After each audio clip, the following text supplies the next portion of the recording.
Hey guys, this is Dr. Hub. In case you haven't subscribed, please do subscribe for updates. Retroperitoneal structures. So these retroperitoneal structures, they are posterior to the peritoneal sac. So they are nothing but posterior to the peritoneal sac.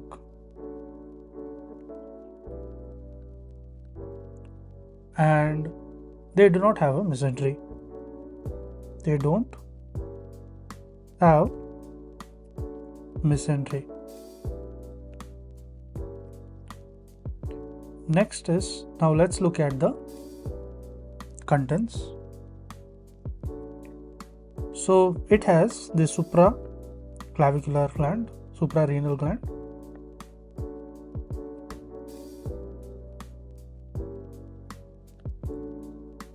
next is A, aorta, and D. D is for the duodenum.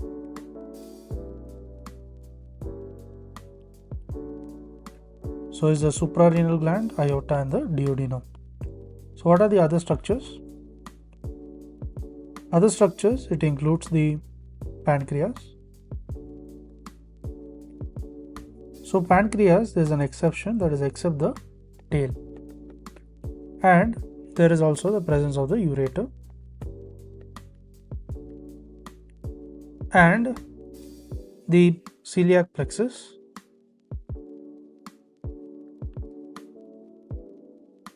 Next is the colon, that it includes the ascending as well as the descending. Next, there is presence of the kidneys,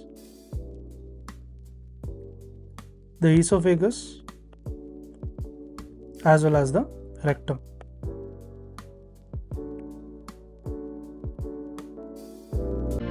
To learn and grow daily like this, please do subscribe.